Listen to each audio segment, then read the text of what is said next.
ಯಾವ ಹೂವು ಯಾರ ಮುಡಿಗೋ ಭಾಗ 176. ವಿಕ್ರಮ್ ಸಾನ್ವಿಯನ್ನು ಕಾರಿನಲ್ಲೇ ಕರೆದುಕೊಂಡು ಸಿಟಿಯ ಒಳಗೆ ಹೊರಟ. ಚಳಿಗಾಲವಾಗಿದ್ದರಿಂದ ಸಾನ್ವಿಗೆ ಆಗತಾನೆ ಡ್ರಿಪ್ಸ್ ಹಾಕಿದ್ದ ಪರಿಣಾಮ ಕಾರ್ ಒಳಗೆ ಕುಳಿತಿದ್ದರೂ ಸಾನ್ವಿ ನಡುಗುತ್ತಿದ್ದಳು. ಗಮನಿಸಿದ ವಿಕ್ರಮ್ ಕಾರ್ನ ಹಿಂದಿನ ಸೀಟ್ನಲ್ಲಿದ್ದ ತನ್ನ ಜರ್ಕಿನ್ ತೆಗೆದು ಸಾನ್ವಿಗೆ ಕೊಡುತ್ತಾ ಹಾಕೋ ಎಂದ. ಸಾನ್ವಿ ಏನೊಂದು ಮಾತನಾಡದೆ ಜರ್ಕಿನ್ ಹಾಕಿಕೊಂಡಳು. ವಿಕ್ರಮ್ ಒಂದು ಹಣ್ಣಿನ ಅಂಗಡಿಯ ಮುಂದೆ ಕಾರ್ ನಿಲ್ಲಿಸಿ ಸಾಕಷ್ಟು ಹಣ್ಣುಗಳನ್ನು ಖರೀದಿಸಿ ತಂದು ಕಾರ್ನಲ್ಲಿಟ್ಟು, ಸಾನ್ವಿ ಡೈಲಿ ಫ್ರೂಟ್ಸ್ ತಿನ್ನೋಕೆ ಇಷ್ಟ ಇಲ್ಲ ಅಂದ್ರೆ ಅಮ್ಮನ ಹತ್ರ ಹೇಳಿ ಜ್ಯೂಸ್ ಮಾಡಿಸಿಕೊಂಡು ಕುಡಿ ಎಂದವನು ಅಲ್ಲೇ ಪಕ್ಕದಲ್ಲಿದ್ದ ಜ್ಯೂಸ್ ಸೆಂಟರ್ಗೆ ಹೋಗಿ ದಾಳಿಂಬೆ ಜ್ಯೂಸ್ ತಂದು ಕೊಟ್ಟ. ಸಾನ್ವಿ ಜ್ಯೂಸ್ ಕುಡಿದ ನಂತರ ವಿಕ್ರಮ್ ಏನಾದ್ರೂ ತಿಂತೀಯಾ ಎಂದ. ಸಾನ್ವಿ ಬೇಡ ಎಂದಾಗ, ನಾನು ಹೇಳಿದ್ದು ಏನು ಕೇಳಬಾರ್ದು ಅಂತ ತೀರ್ಮಾನ ಮಾಡಿದ್ಯಾ ಅಲ್ವಾ ಎಂದ ಕೋಪದಲ್ಲಿ. ಸಾನ್ವಿಗೆ ಕ್ಷಣಕ್ಕೊಮ್ಮೆ ಬದಲಾಗುವ ವಿಕ್ರಮ್ನ ಗುಣ ನೋಡಿ ಭಯ ಆಯ್ತು. ಅವಳು ಸರಿ ತಿಂತೀನಿ, ಆದ್ರೆ ಕಾರ್ ಇಲ್ಲೇ ಇರ್ಲಿ, ನಾವು ನಡ್ಕೊಂಡು ಹೋಗೋಣ ಎಂದು ಕಾರ್ ಇಳಿದಳು. ಇಬ್ಬರೂ ಜೊತೆಯಲ್ಲಿ ಸ್ವಲ್ಪ ದೂರ ನಡೆದುಕೊಂಡು ಬಂದರು. ಅಲ್ಲೇ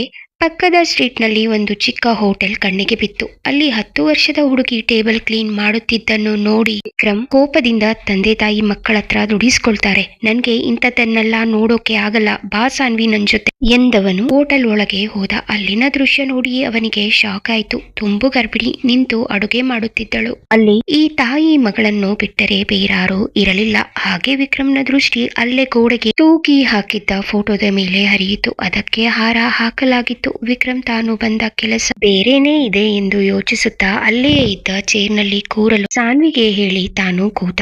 ಅವರ ಬಳಿ ಬಂದ ಆ ಚಿಕ್ಕ ಹುಡುಗಿ, ಸರ್ ಏನ್ ಬೇಕು, ಇಡ್ಲಿ, ದೋಸೆ, ಪೂರಿ ಎನ್ನುತ್ತಿದ್ದ ಅವಳ ಮಾತನ್ನು ಅರ್ಧದಲ್ಲೇ ನಿಲ್ಲಿಸಿ, ಪುಟ ಆ ಫೋಟೋದಲ್ಲಿ ಇರೋದು ಎಂದು ಗೋಡೆಗೆ ತೂಗಿ ಹಾಕಿದ್ದ ಫೋಟೋ ಕಡೆ ಕೈ ತೋರಿಸಿದ. ಆಗ ಆ ಹುಡುಗಿ, ಅದು ನನ್ನ ಅಪ್ಪ, ಅವರು ಈಗ ಇಲ್ಲ. ವಿಕ್ರಮ್, ನಿಮ್ಮ ಮನೆಯಲ್ಲಿ ಯಾರ್ಯಾರು ಇದ್ದೀರಾ?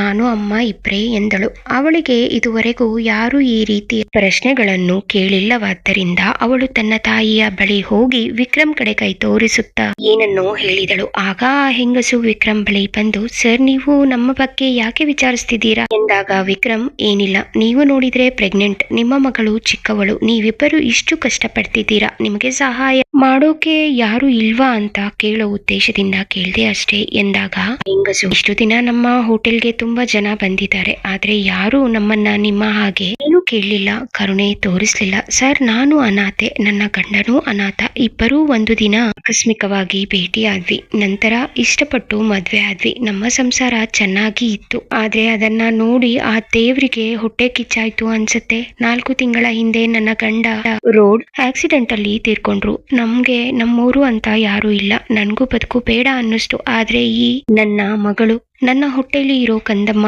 ಇಬ್ಬರಿಗೋಸ್ಕರ ನಾನು ಬದುಕಲೇಬೇಕು, ಅದಕ್ಕೆ ನನ್ನ ಮಗಳಿಗೂ ಕಷ್ಟ ಕೊಡ್ತಿದ್ದೀನಿ ಸರ್ ಎನ್ನುತ್ತಾ ಅಳುತ್ತಿದ್ದಳು. ಅವಳ ಕತೆ ಕೇಳಿ ಸಾನ್ವಿ ಕಣ್ಣಲ್ಲಿ ನೀರು ಬಂತು. ನಿಮ್ಮ ಹೆಸರು, ಈಗ ನಿಮ್ಗೆ ಎಷ್ಟು ತಿಂಗಳು ಎಂದಾಗ ಆ ಹೆಂಗಸು, ನನ್ನ ಹೆಸರು ಶಾಂತಿ, ನನ್ನ ಮಗಳು ಸುಮ, 1 ವಾರ ಕಳೆದ್ರೆ ನನ್ಗೆ 8 ತಿಂಗಳು ತುಂಬುತ್ತೆ ಎಂದಳು. ವಿಕ್ರಮ್, ಇಂತಹ ಪರಿಸ್ಥಿತಿಯಲ್ಲಿ ನೀವೊಬ್ಬರೇ ಕೆಲಸ ಮಾಡ್ಕೊಂಡು ಇರೋದು ಸರಿಯಲ್ಲ, ನಿಮಗೆ ನಾನು ಸಹಾಯ ಮಾಡ್ತೀನಿ, ನಿಮ್ಮ ಮಗಳನ್ನ ಓದಿಸೋಕೆ ನಾನು ದುಡ್ಡು ಕೊಡ್ತೀನಿ, ಇದನ್ನೆಲ್ಲ ಬಿಟ್ಟು ಮನೆಯಲ್ಲಿ ಆರಾಮಾಗಿ ಇರಿ ಎಂದಾಗ ಶಾಂತಿ, ಬೇಡ ಸರ್, ನಾನು ಯಾರಿಗೂ ಹೊರೆಯಾಗಿ ಇರೋದಕ್ಕೆ ಇಷ್ಟಪಡಲ್ಲ, ಹೇಗೋ ನಮ್ಮ ಜೀವನ ನಾವು ಮಾಡ್ತೀವಿ, ನಮ್ಮ ಬಗ್ಗೆ ನಿಮಗೆ ಇಷ್ಟು ಕರುಣೆ ಇದೆ ಅಲ್ವಾ, ಅಷ್ಟೇ ಸಾಕು, ನೀವು ನಮ್ಮ ಬಗ್ಗೆ ಇನ್ನೂ ಹೆಚ್ಚಾಗಿ ತಲೆ ಕೆಡಿಸ್ಕೋಬೇಡಿ ಎಂದಾಗ ಸಾನ್ವಿ, ಪ್ಲೀಸ್ ಅಕ್ಕ, ಹಾಗೆ ಹೇಳ್ಬೇಡಿ, ನಿಮ್ಗೆ ಯಾರು ಇಲ್ಲ ಅನ್ಕೋಬೇಡಿ, ನಾವಿದ್ದೀವಿ, ಇವರು ಹೇಳಿದ ಹಾಗೆ ಕೇಳಿ ಎಂದಳು. ಶಾಂತಿ, ನಾವು ಯಾರಿಗೂ ಹೊರೆಯಾಗೋಕೆ ಇಷ್ಟಪಡಲ್ಲ ಎಂದವಳ ಸ್ವಾಭಿಮಾನವನ್ನು ಮೆಚ್ಚಿದ ವಿಕ್ರಮ್, ಸರಿ ನಮ್ಗೆ ತಿನ್ನೋಕೆ ಇಡ್ಲಿ ಕೊಡಿ ಎಂದ. ಶಾಂತಿ 2 ಪ್ಲೇಟ್ನಲ್ಲಿ ಇಡ್ಲಿ ಬಡಿಸಿ ತಂದು ಕೊಟ್ಟಳು. ವಿಕ್ರಮ್ ಸಾನ್ವಿ ತಿಂಡಿ ತಿಂದು ಮುಗಿಸಿದ ನಂತರ ಸಾನ್ವಿಗೆ ಆರೋಗ್ಯ ಸರಿ ಇಲ್ಲದ ಕಾರಣ ಏಕೋ ಒಳಗೆ ಉಸಿರು ಕಟ್ಟಿದ ಹಾಗೆ ಆಗುತ್ತಿತ್ತು. ಅವಳು ಆ ಚಿಕ್ಕ ಹುಡುಗಿ ಸುಮಾಳನ್ನು ಕರೆದುಕೊಂಡು ಹೊರಗೆ ಸ್ವಲ್ಪ ದೂರ ವಾಕ್ ಮಾಡುತ್ತಾ ಹೋದಳು. ವಿಕ್ರಮ್ ಏನನ್ನೋ ಯೋಚಿಸಿ, ನೋಡಿಮಾ, ನಿಮ್ಮ ಮಾತು ಕೇಳಿದ್ರೆ ನೀವು ತುಂಬಾ ಸ್ವಾಭಿಮಾನಿ ಅಂತ ಅರ್ಥ ಆಗುತ್ತೆ. ನಾನು ನಿಮಗೊಂದು ಆಫರ್ ಕೊಡ್ತೀನಿ, ಅದಕ್ಕೆ ಮುಂಚೆ ನನ್ನ ಪರಿಚಯ ಮಾಡ್ಕೋತೀನಿ. ನಾನು ಡಾಕ್ಟರ್ ವಿಕ್ರಮ್, ಸರ್ಜನ್. ಇನ್ನು ಮುಂದೆ ನೀವು ನಮ್ಮ ಹಾಸ್ಪಿಟಲ್ಗೆ ಬಂದು ಟ್ರೀಟ್ಮೆಂಟ್ ತಗೊಳ್ಳಿ. ಇದು ನನ್ನ ಕಡೆಯಿಂದ ನಿಮಗೆ ಒಂದು ಸಣ್ಣ ಸಹಾಯ. ಇನ್ನು ನೀವು ಈ ಸ್ಥಿತಿಯಲ್ಲಿ ಒಬ್ಬರೇ ಇರೋದು ಸರಿಯಲ್ಲ. ನಿಮ್ಮ ಮಗಳು ಇನ್ನೂ ಚಿಕ್ಕವಳು, ನೀವು ನಮ್ಮ ಹತ್ರ ಹಾಗೆ ಸಹಾಯ ತಗೊಳ್ಳೋದು ಬೇಡ. ನಿಮ್ಮ ಕೈ ರುಚಿ ತುಂಬಾ ಚೆನ್ನಾಗಿದೆ, ಅದಕ್ಕೆ ನಮ್ಮ ಹಾಸ್ಪಿಟಲ್ ನಲ್ಲಿ ಇರೋ ಕ್ಯಾಂಟೀನ್ ನಲ್ಲಿ ನೀವು ಅಡುಗೆ ಕೆಲಸ ಮಾಡಿ, ಅದಕ್ಕೆ ಅದಕ್ಕೆ ನಿಮ್ಗೆ ಸಂಬಳ ಸಿಗುತ್ತೆ. ಹಾಗೆ ನಮ್ಮ ಹಾಸ್ಪಿಟಲ್ ನಲ್ಲಿ ಕೆಲಸ ಮಾಡುವ ಎಂಪ್ಲಾಯ್ ಮಕ್ಕಳಿಗೆ ಫ್ರೀ ಎಜುಕೇಶನ್ ಕೊಡಿಸ್ತೀವಿ. ಹಾಗಾಗಿ ನಿಮ್ಮ ಮಗಳ ಓದಿನ ಖರ್ಚು ನಮ್ದೆ. ಪ್ಲೀಸ್ ಇಲ್ಲ ಅನ್ಬೇಡಿ, ಇದಕ್ಕಾದ್ರೂ ಒಪ್ಕೊಳ್ಳಿ ಎಂದ. ವಿಕ್ರಮ್ಗೆ ಶಾಂತಿಯ ಸ್ಥಿತಿ ನೋಡಿ ಅವಳಿಗೆ ಸಹಾಯ ಮಾಡಲೇಬೇಕೆಂದು ತೀರ್ಮಾನ ಮಾಡಿ ಅವಳನ್ನು ಕನ್ವಿನ್ಸ್ ಮಾಡಲು ಪ್ರಯತ್ನಿಸುತ್ತಿದ್ದ. ವಿಕ್ರಮ್ನ ಮಾತು ಕೇಳಿ ಶಾಂತಿ, ಅಯ್ಯೋ ನನ್ಗೆ ಸಹಾಯ ಮಾಡ್ತಿರೋ ನೀವು ನನ್ನನ್ನ ಪ್ಲೀಸ್ ಅಂತ ಕೇಳ್ಕೋಬೇಕಾ? ಬೇಡ ಸರ್, ನಿಮ್ಮ ಈ ಮಾತಿಗೆ ನಾನು ಒಪ್ಕೋತೀನಿ ಎಂದಳು. ವಿಕ್ರಮ್, ನೋಡಿ ಹಾಗೆ ಇನ್ನೊಂದು ವಿಷಯ, ನೀವಿರೋ ಈ ಮನೆ ನಮ್ಮ ಹಾಸ್ಪಿಟಲ್ ನಿಂದ ತುಂಬಾ ದೂರ. ಅದಕ್ಕೆ ನೀವು ನಮ್ಮ ಹಾಸ್ಪಿಟಲ್ ಎಂಪ್ಲಾಯಿಗಳಿಗೋಸ್ಕರ ಕಟ್ಟಿಸಿರೋ ಕ್ವಾರ್ಟರ್ಸ್ಗೆ ಶಿಫ್ಟ್ ಆಗಿ ಎಂದವನು. ಅವಳ ಉತ್ತರಕ್ಕೂ ಕಾಯದೆ ಫೋನ್ ತೆಗೆದು ಡ್ರೈವರ್ ರಾಜುಗೆ ಕಾಲ್ ಮಾಡಿದವನು. ರಾಜು ಇಮಿಡಿಯೇಟ್ ಆಗಿ ನಾನು ಕಳಿಸೋ ಲೊಕೇಶನ್ಗೆ ಬಾ ಎಂದವನು ಕಾಲ್ ಕಟ್ ಮಾಡಿದ. ನೋಡಿ ಈಗಿಂದಿಂಗ್ಲೇ ನೀವು ಮನೆನ ಶಿಫ್ಟ್ ಮಾಡಬೇಕು. ಆಗ ಶಾಂತಿ, ಸರ್ ನೀವು ನಮ್ಮನ್ನ ನೋಡಿದ್ದು ಇದೇ ಮೊದಲು. ಇಷ್ಟು ಬೇಗ ನೀವು ನಮ್ಮ ಎಲ್ಲ ಕಷ್ಟಗಳನ್ನ ಪರಿಹಾರ ಮಾಡೋ ಮನಸ್ಸು ಮಾಡಿದ್ದೀರಾ. ನೀವ್ಯಾರೋ ನಾವ್ಯಾರೋ ಅಂತದ್ರಲ್ಲಿ ನಮ್ಮ ಬಗ್ಗೆ ಇಷ್ಟು ಕರುಣೆ ಕನಿಕರ ತೋರಿಸ್ತಿದ್ದೀರಾ ಎಂದಾಗ ವಿಕ್ರಮ್, ಪ್ರಪಂಚದಲ್ಲಿ ತುಂಬಾ ಜನ ಕಷ್ಟದಲ್ಲಿದ್ದಾರೆ, ಆದ್ರೆ ಎಲ್ಲರಿಗೂ ಸಹಾಯ ಮಾಡೋ ಅವಕಾಶ ನಮಗೆ ಸಿಗಲ್ಲ. ಅದು ಅಲ್ಲದೆ ಸಹಾಯ ಮಾಡೋಕೆ ಸಂಬಂಧನೇ ಆಗ್ಬೇಕು ಅಂತ ಏನಿಲ್ಲ ಎಂದ ಕನಿಕರದಲ್ಲಿ. ಶಾಂತಿ ಇದ್ದಕ್ಕಿದ್ದ ಹಾಗೆ ನಿರ್ಧಾರ ಮಾಡಿದ್ರೆ ಕಷ್ಟ ಆಗುತ್ತೆ. ನಾನು ಮನೆ ಖಾಲಿ ಮಾಡೋದಾದ್ರೆ ಮನೆ ಓನರ್ ಹತ್ರ ಮನೆ ಖಾಲಿ ಮಾಡ್ತೀವಿ ಅಂತ 3 ತಿಂಗಳ ಮುಂಚೆನೆ ಹೇಳ್ಬೇಕು.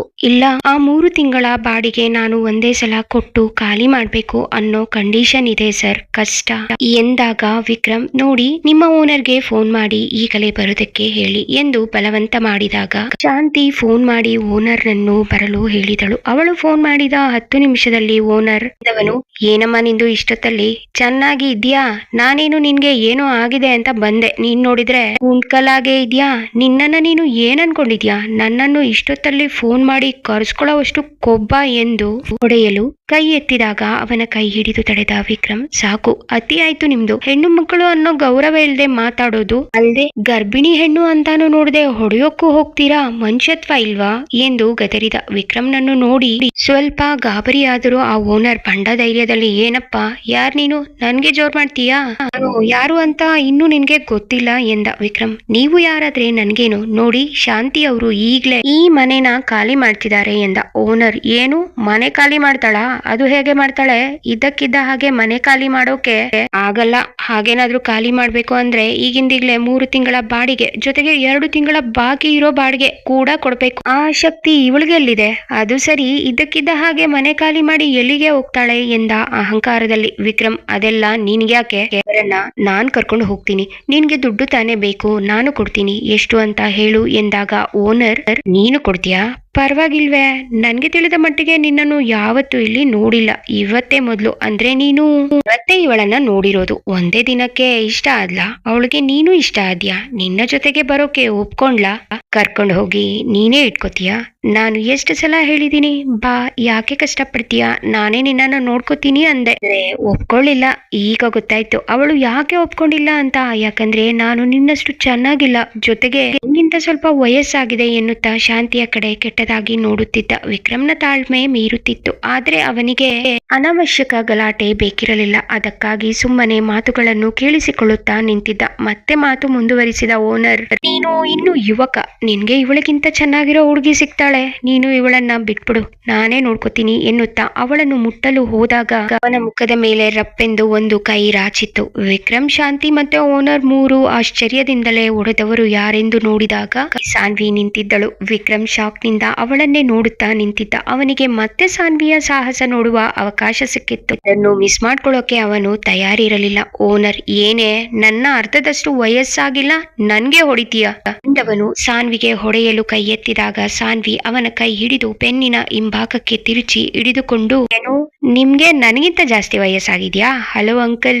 ವಯಸ್ಸು ದೇಹಕ್ಕೆ ಆದ್ರೆ ಮಾತ್ರ ಸಾಕಾಗಲ್ಲ, ವ್ಯಕ್ತಿತ್ವಕ್ಕೂ ಆಗ್ಬೇಕು. ವಯಸ್ಸಾದ ವ್ಯಕ್ತಿಗೆ ಒಳ್ಳೆ ಗುಣ, ಒಳ್ಳೆ ಮನಸ್ಸು, ಒಳ್ಳೆ ವ್ಯಕ್ತಿತ್ವ ಇರ್ಬೇಕು. ಅದು ಇದ್ರೆ ವ್ಯಕ್ತಿ ತುಂಬಾ ಎತ್ತರದಲ್ಲಿರ್ತಾನೆ. ಹೆಣ್ಣು ಅಂದ್ರೆ ಭೋಗದ ವಸ್ತುನ ಇಟ್ಕೋತೀನಿ ಅಂತೀರಾ? ಅದು ಅಲ್ದೆ ಅಕ್ಕನ ಸಮಾನ ಅಂತ ನೋಡೋವರನ್ನ ಇಟ್ಕೋತೀಯಾ ಅಂತ ಕೇಳ್ತೀರಾ ಎಂದವಳು ಕೋಪದಲ್ಲಿ ಅವನ ಕೈ ಇನ್ನೂ ಜೋರಾಗಿ ತಿರುಚಿದಳು. ಅವನು ನೋವಿನಿಂದ, ಬಿಡು ಬಿಡೆ ಎಂದಾಗ ಸಾನ್ವಿ, ಮತ್ತೆ ನೋಡಿ ನೀವು ಹೆಣ್ಣು ಮಕ್ಕಳು ಮಕ್ಕಳಿಗೆ ಮಾತಲ್ಲೂ ಕೂಡ ಮರ್ಯಾದೆ ಕೊಡಲ್ಲ. ಬಿಡು ಬಿಡೆ ಅಲ್ಲ ಬಿಡಮ್ಮ ಅನ್ಬೇಕು ಎನ್ನುತ್ತಾ ಇನ್ನೂ ಜೋರಾಗಿ ತಿರುಚಿದಳು. ಓನರ್ ನೋವನ್ನು ತಡೆಯಲಾರದೆ, ಅಯ್ಯೋ ಬಿಡಮ್ಮ ತಾಯಿ, ತಪ್ಪಾಯ್ತು. ಇನ್ನು ಹೆಣ್ಣು ಮಕ್ಕಳಿಗೆ ಗೌರವ ಕೊಟ್ಟು ಮಾತಾಡ್ತೀನಿ. ಅಯ್ಯೋ ಕೈ ತುಂಬಾ ನೋವಾಗ್ತಿದೆ, ನನ್ಗೆ ಅನ್ನಿಸ್ತಿದೆ ನನ್ ಕೈ ಮುರಿದಿರ್ಬೇಕು, ಬಿಡಮ್ಮ ನಿನ್ ಕೈ ಮುಗಿತೀನಿ ಎಂದರು. ಸಾನ್ವಿ ಕೋಪ ಕರಗಲಿಲ್ಲ. ಓನರ್ ಗೋಳಾಟ ನೋಡಿ ಒಂದು ಕ್ಷಣ ವಿಕ್ರಮ್ಗೆ ಅಯ್ಯೋ ಅನ್ನಿಸಿತ್ತು. ಬೆಳಗ್ಗೆ ತಾನೇ ಅವಳ ಕೈಯಿಂದ ತಿಂದ ಒಂದೇ ಒಂದು ಪಂಚ್ ನೆನೆಸಿಕೊಂಡ ತಕ್ಷಣ ಸಾನ್ವಿ ಬಳಿ ಬಂದ ವಿಕ್ರಮ್, ಬಿಟ್ಬಿಡು ಸಾನ್ವಿ, ವಯಸ್ಸಾಗಿದೆ ಎಂದಾಗ ಸಾನ್ವಿ ದೇಹಕ್ಕೆ ಮಾತ್ರ ವಯಸ್ಸಾಗಿರೋ ಇವರಿಗೆ ತೋರಿಸ್ಬೇಕು ಅಂತ ನನ್ಗೆ ಅನ್ನಿಸ್ತಿಲ್ಲ.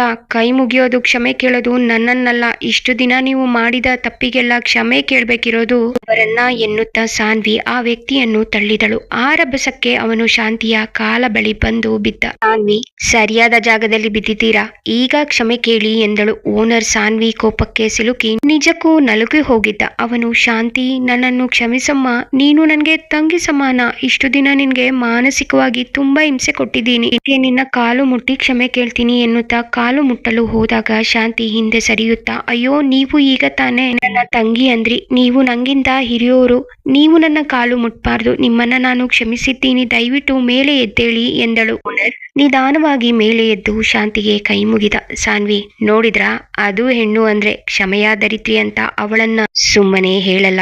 ನೀವು ಅಷ್ಟೆಲ್ಲ ಅವರಿಗೆ ಹಿಂಸೆ ಕೊಟ್ಟಿದ್ರು ನೀವು ದೊಡ್ಡವರು ಅನ್ನೋ ಕಾರಣಕ್ಕೆ ನಿಮ್ಮನ್ನ ಅವರ ಕಾಲು ಮುಟ್ಟೋಕೆ ಬಿಟ್ಟಿಲ್ಲ.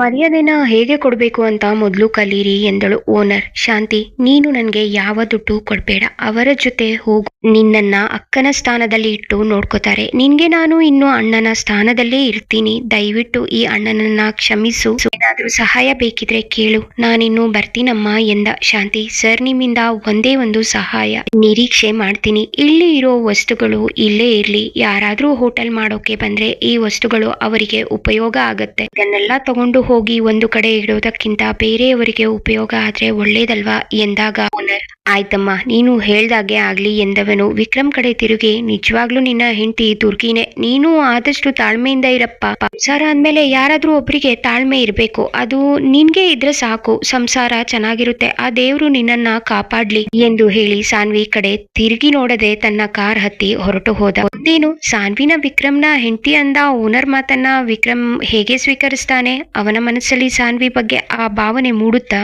ತಿಳ್ಕೋಬೇಕಾ? ಕತೆಗಾಗಿ ಕಮೆಂಟ್ ಮಾಡಿ. ಕತೆಯ ಬಗ್ಗೆ ನಿಮ್ಮ ಅಭಿಪ್ರಾಯ ತಿಳಿಸಿ. ಈ ಕತೆ ನಿಮ್ಗೆ ಹೇಗೆ ಅನಿಸಿತು ದಯವಿಟ್ಟು ಕಮೆಂಟ್ ನಲ್ಲಿ ತಿಳಿಸಿ. ನನ್ನ ಚಾನೆಲ್ಗೆ ದಯವಿಟ್ಟು ಸಬ್ಸ್ಕ್ರೈಬ್ ಮಾಡಿಕೊಳ್ಳಿ. ವಿಡಿಯೋಗೆ ಲೈಕ್ ಮಾಡಿ, ಹೆಚ್ಚು ಹೆಚ್ಚು ಶೇರ್ ಮಾಡಿ. ದಯವಿಟ್ಟು ಪ್ರೋತ್ಸಾಹಿಸಿ. ಧನ್ಯವಾದಗಳು.